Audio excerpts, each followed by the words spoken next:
And on the up, we find out Steve Claridge's magic formula for Weymouth. Well, there was a real treat for Plymouth Argyle fans before yesterday's match against Rushden and Diamonds. Goal-scoring stars Paul Mariner and Billy Rafferty were back at Home Park together for the first time since they fired Argyle into the old second division in the mid-70s. Their exploits under Tony Waiters are featured in a recently released club video. And for the fans, it provided a fantastic opportunity to meet two of the club's living legends. It's fantastic. Paul and I are both absolutely overwhelmed by the reception we've had from the Argyle fans. When you think it's almost 30 years ago when the promotion season happened, and it's fantastic. We're just bowled over by it. Tremendous. It is amazing. 30 years ago, what can you ask for? Most people are long forgotten, but that's the sort of niche that we created here with the team and with that sort of Tony Waiters dynasty. And the people don't forget down here. They're really very warm and kind, and they don't forget us, but we certainly don't forget them. Well, Mariner and Rafferty's presence helped inspire another memorable victory for the Greens. 13,000 packed into Home Park, among them commentator Martin Dean. Well, they may not have a prolific pairing to match Mariner and Rafferty, but this current Argyle side do score goals. It's 59 from 26 league games so far. But after firing a rare blank at Grimsby last Saturday, manager Paul Sturrock makes a couple of changes this afternoon. David Norris and Ian Stonebridge come in on either side of midfield. Martin Phillips and Tony Capaldi drop to the bench.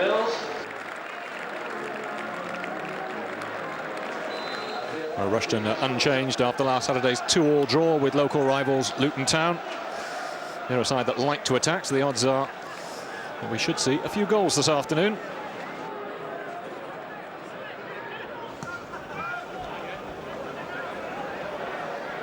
And just done a lot of running. Did well to win that one. Not quite such an impressive pass. Slack ball again, this time from Hanlon. Now Joffrey turning it in towards Evans, got a touch on it. Hodges, now was he pulled over then?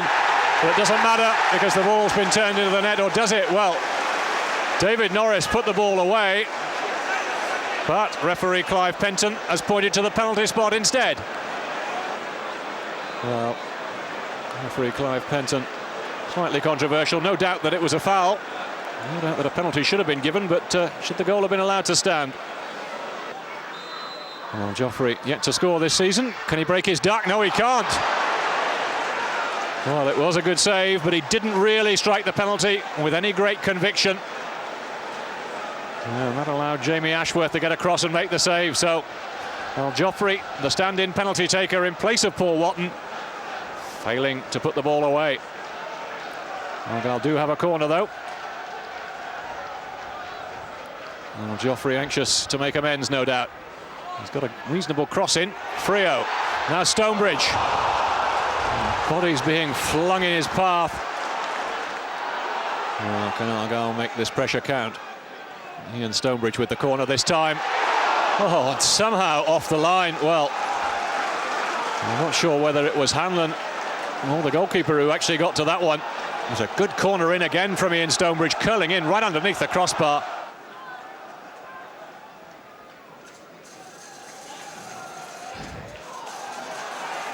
Evans getting it again, second attempt. Now Lowndes wide for David Norris. Connolly coming up on the overlap. Wasn't the best of balls. Appeals for handball from Connolly. Not given. Norris into the box for Evans. Oh, he couldn't get any real power behind the header then, Mickey Evans. David Norris with the cross this time. Evans just having to stretch backwards a little for the header. Failed to get any real power behind it. Dempster's long clearance might cause a problem or two. Well, Joffrey was underneath it. Now Kitson trying to get it forward. McCormack has come right out to the edge of his area, and now Kitson with a chance. It was a good challenge in the end from Peter Gilbert. Kitson feels he should have a corner. Well, deep into stoppage time. Rushden perhaps having his best opportunity so far.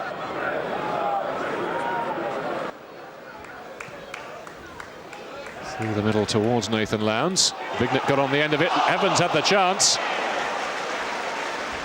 Well, Marcus Bignett unwittingly then setting up the opportunity for Mickey Evans. Evans will be disappointed just to have got underneath it a little bit, I think. A good early opening for Argyle at the start of this second half. Corner floated in towards Graham Coughlin. And Argyle are in front. Well, we've been playing just over a minute of the second half. And Graham Coughlin with the header. It gives Argyle a lead they fully deserve. It was Lee Hodges' corner. Aimed towards the far post. Coughlin with a glancing header. Right into the corner of the net.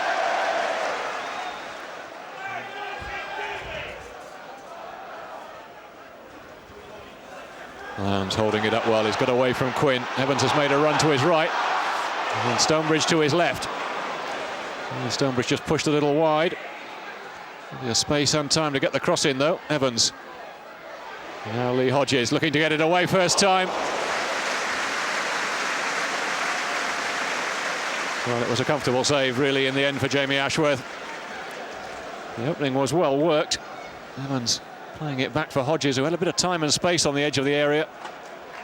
Got the ball on target. Easily dealt with by the goalkeeper. Argyle looking to maintain their momentum then. Evans back for Connolly. Lowndes ducking underneath it. Chance here for Stonebridge, and that is 2-0.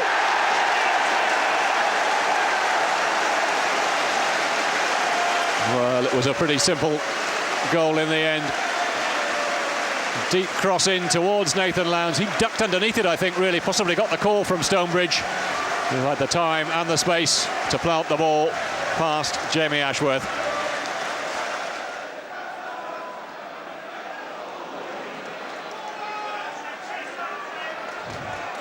Oh dear, that was a bad challenge then from Bignett.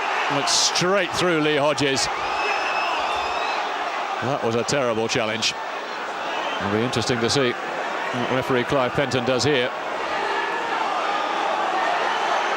I think that could be a straight red. It is a straight red. Well, I don't think Marcus Bignett can really complain. It was an awful, awful challenge. Could have caused severe injury to Lee Hodges then. And Norris. Nathan Lowndes, who's done so much running this afternoon already. This is where he's at his best. No penalty, but not a bad follow-up shot, was it? David Norris. Well, they really did force the best out of Jamie Ashworth then. Argyle was still appealing for the penalty to Nathan Lowndes. Made his way into the box then. His path was blocked. And while he was appealing, Norris was letting fly. Yet another in-swinging corner from Lee Hodges towards the far post this time. Coughlin got the header in, and somehow David Frio managing to put the ball over the bar from what, a yard out? Oh, did he miss from there?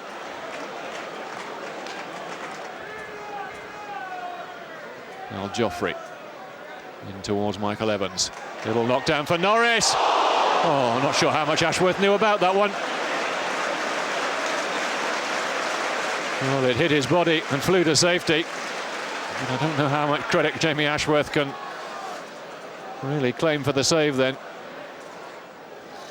Well, 2 minutes of stoppage time to be played. Now, Marino Keith went down, and the assistant is flagging furiously on this near side for a foul by John Dempster. Now, is this the sort of range where Paul Watton will fancy his chances? Looks like he's going to strike for goal. He has to. Oh!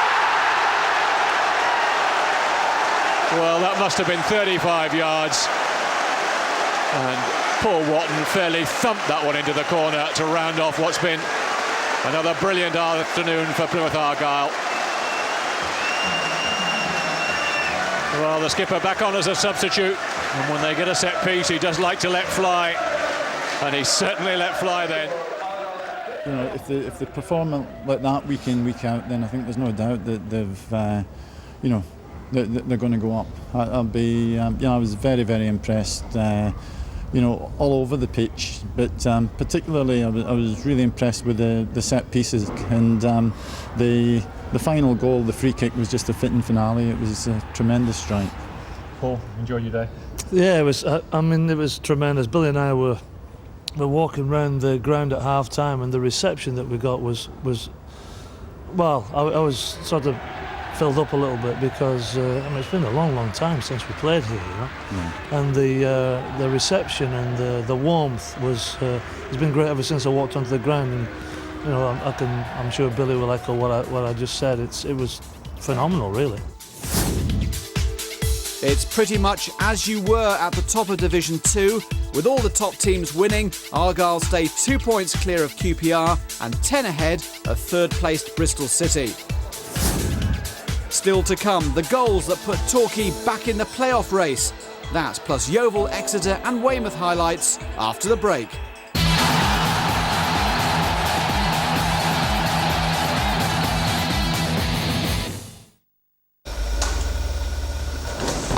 Substitute scores a winner.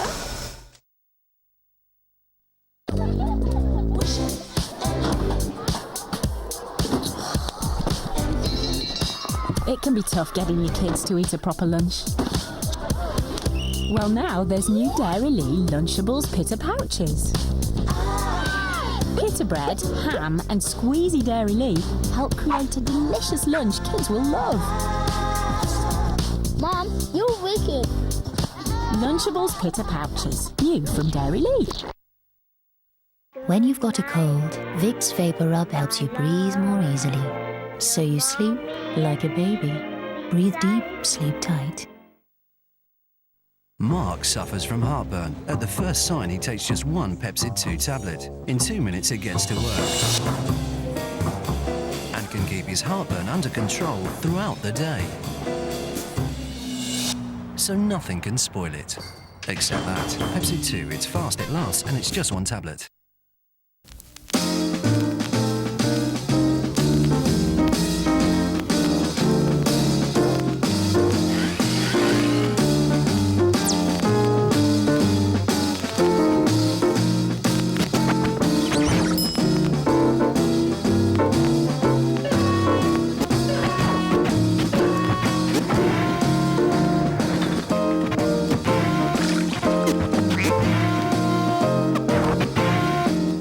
For your legal, medical, financial and household needs, call Wishbright on 0871 872 3767 or visit wishbright.org. Ready, honey? Yeah. Little Red Riding Hood, sick grandma, scary wolf, roar! Eats grandma, gun, bang, wolf, dead, the end. Good night. Got the urge for a Tex-Mex double melt meal? Just $2.99 at Burger King. Got the urge? Get to Burger King. Now the DVLA don't need to look here for out-of-date tax discs. They don't even need to look here, or here, or here. If your car tax is out of date or if you haven't declared your car as off the road, there's only one place the DVLA now need to look. Here. And if you aren't up to date, the database will automatically issue an £80 penalty. Here. The new car tax rules. Are you up to date?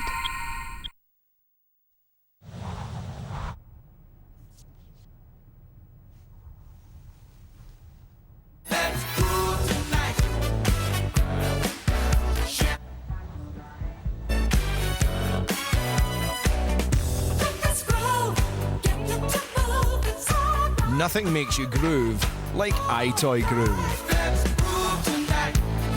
iToy Groove, $19.99. Woolworths, let's have some fun.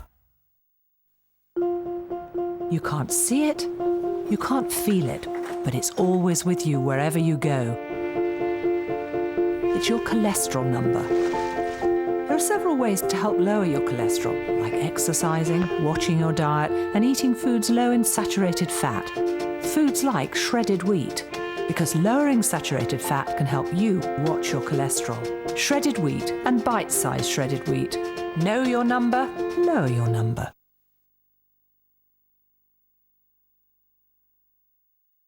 On Christmas Eve 1942, a Falmouth man was found bludgeoned to death. These events were to trigger one of the fastest murder investigations in policing history. What chance was there for the police to find the killer in a port where slipping silently away was the easiest thing in the world? Murder Most Foul, Friday at 11 on ITV1. What? Reds to win?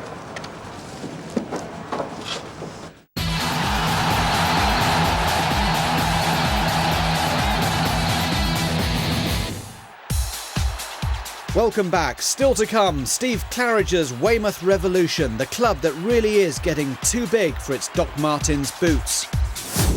First, the Sinsel Bank clash between two clubs fighting for a place in the Division 3 playoffs. Torquay took the chance to make a point or three against Lincoln, and our man Andy Gilson saw them do it.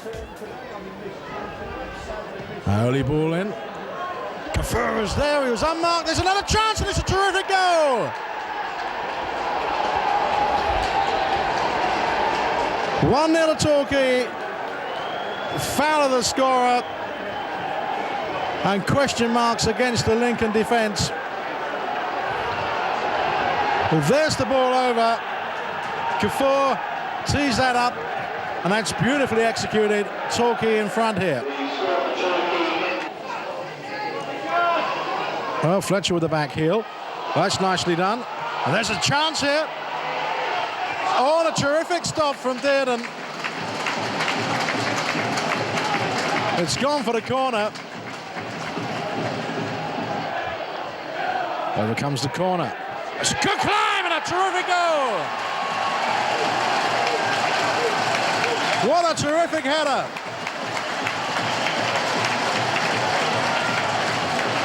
Well, Mayo in like flint there. And it's 1-1.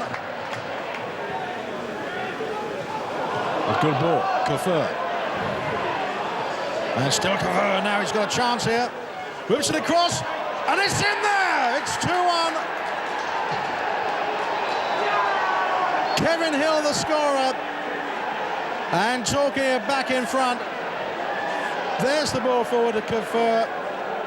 And didn't he do well? He got past all those challenges, got the ball across. Not the cleanest of strikes from Kevin Hill, but enough to put his side in front. That's flicked forward. It's a beautiful ball to Graham. That's a terrific stop from Marriott to deny David Graham. So Russell with the free kick then for Torquay. Second low.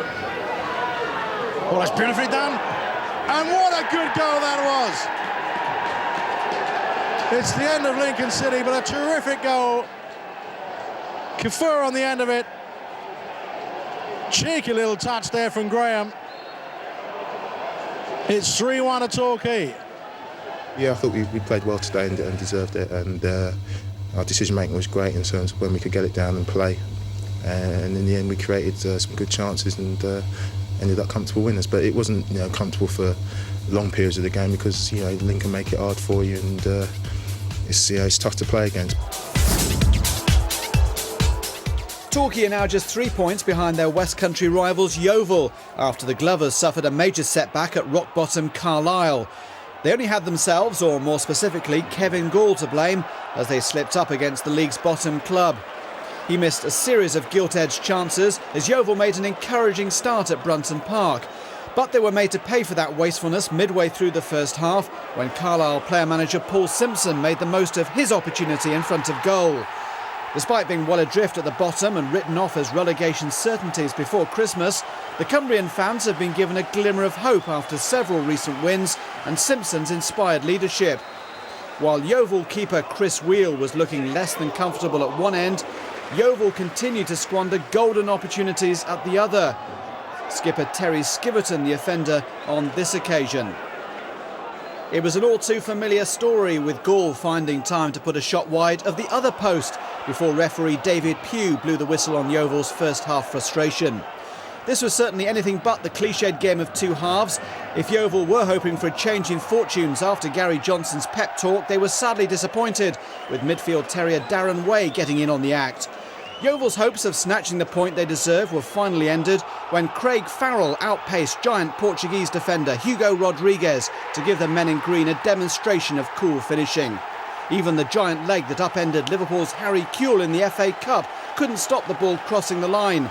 Yeovil's biggest disappointment since making the step up from non-league football. You have to give a bit of credit to Carlisle. You know, we knew they were fighting for their lives and they got to pick up points, but the two strikers did very well early on, and we didn't have as much quality as we should have had on the day. We've shown a lot more quality of that over the season, but today we didn't show enough to get a goal. You deserved at least a draw, though. Those great chances for Kevin goal. Well, it's nice for you to say so, but at the end of the day, it's 2-0 defeat, and we have to look at it that way. And, you know, people have to have quality in front of goal sometimes. You know, Kev's a good goal scorer, but on the day, unfortunately, the 3 chances fell to him, and he didn't take one of them. But we had 3 or 4 other chances as well. But, you know, it wasn't to be, and we have to dust ourselves down and start again, as it were. So Yeovil 5th now, and after aiming for automatic promotion for so long, the playoffs now seem more likely. That's certainly the path Torquay are aiming for after going level on points with yesterday's victims Lincoln, who occupy that all-important 7th spot. After recent wins against Farnborough and Hereford, Exeter City had high hopes of making up ground near the top of the conference. Crisis club Margate were in town, and when leading scorer Sean Devine put City in front, it was all going to plan.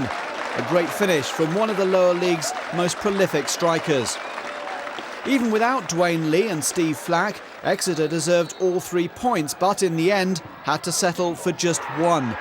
A stoppage-time free kick from Manny Omoyimni sent the majority of the 3,400 crowd home feeling pretty deflated. So Exeter 6th in the conference, 2 points adrift of Shrewsbury in the final playoff position, and City have played 2 more games. Now, Steve Claridge surprised many in football when he took on the Weymouth player-manager's job. The Doc Martens League may not have been the most attractive of propositions to someone used to playing at the highest level, but he doesn't intend staying there for much longer. With Claridge at the helm, it's definitely a club going places. It's probably quicker to name the clubs Steve Claridge hasn't played for. No, joking aside, the 37-year-old is clearly enjoying life as Weymouth's player-manager. After making more than 500 Football League appearances, he's adapted well to his management role.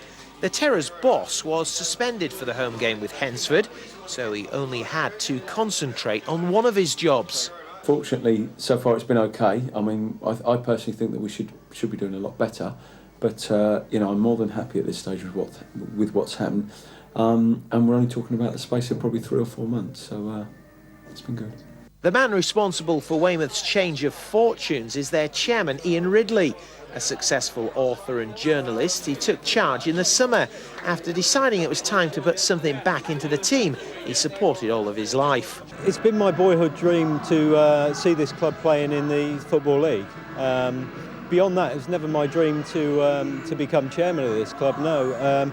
It's quite simply that I got frustrated at the underachievement of this club over the last few years, and I had a bit of time and a little bit of money and a lot of friends in football, and wanted to try and turn the place around, really.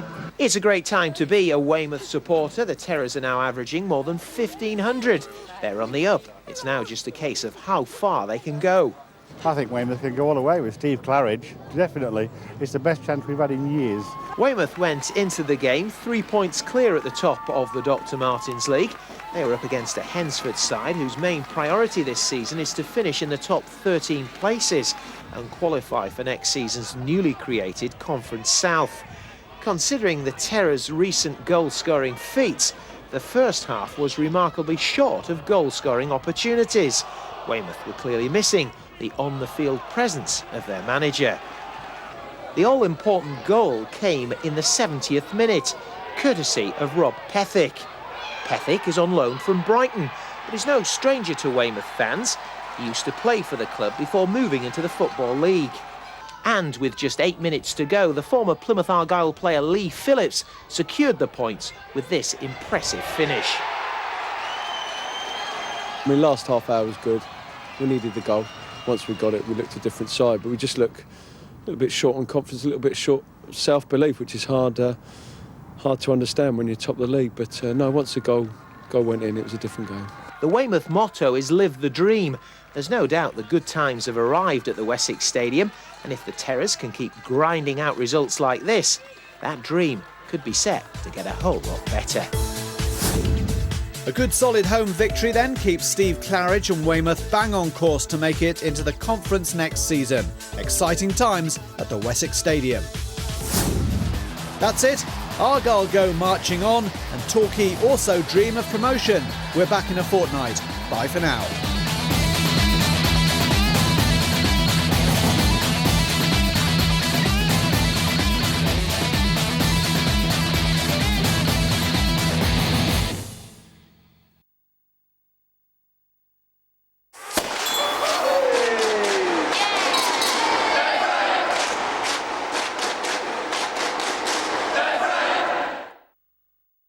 Some criminals think the police have gone soft, but they don't know Jack. I don't have to listen to this. Yes, you do. Oh, don't give me that. They are banter rights. David Jason is Jack on the beat. Great, isn't it? The best ever A Touch of Frost season, Friday at 8:30, ITV1.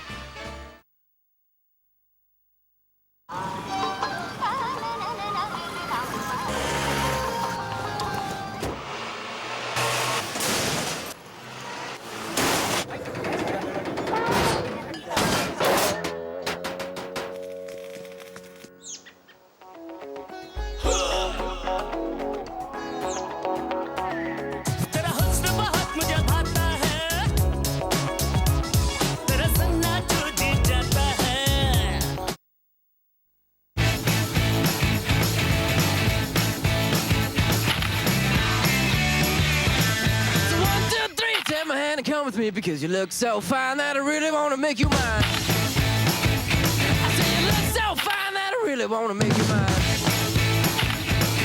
4, 5, 6, come on and get your Don't kiss just and talk don't about need it. the money Until when you April, look you at can that picture it picture. and send it for just 12p. Vodafone Live. If you have diabetes, controlling your blood sugar matters. There's a test to help called A1C. Your A1C number tells you how well you're doing. If it's under 7, then it's okay. If it's above, you may need to take steps to reduce it. Ask your doctor or nurse about your A1C, because life's better under 7. Call 0845 123 2377 for free information.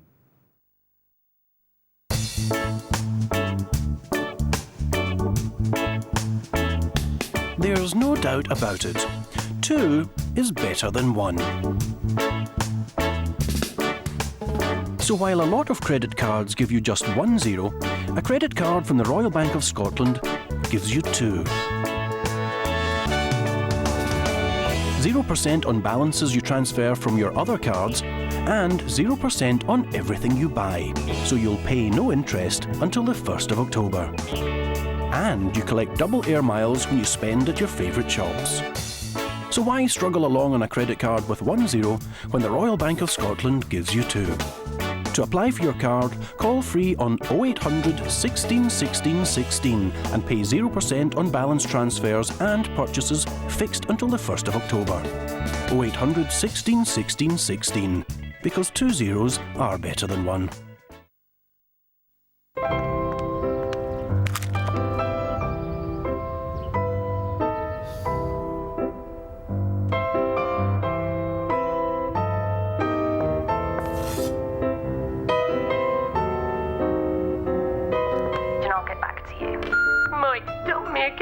Please pick up. Are you there?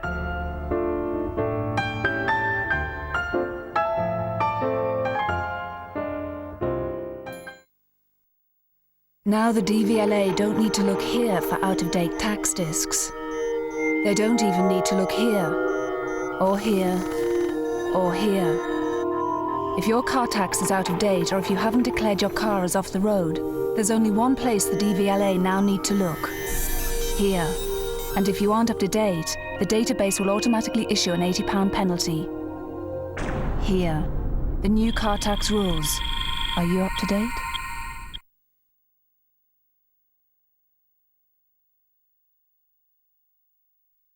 A new mystery in Midsummer. A new murder to solve. I haven't killed anyone. Then you'll have to explain why your fingerprint was found on the murder weapon. John Nettles investigates. Get that to the lab. A brand new case, Midsummer Murders, tonight at 9, ITV1.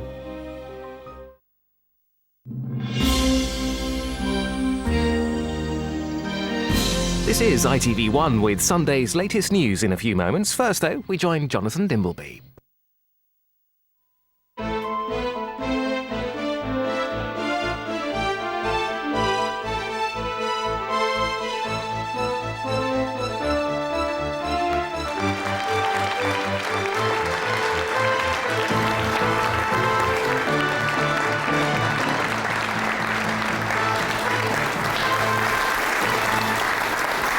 In just over a week's time, the Prime Minister will face a moment of political truth, the prospect of a backbench rebellion on such a scale that he risks losing a vote in Parliament, which he insists it is vital that he wins, not for himself, but for the sake of the nation.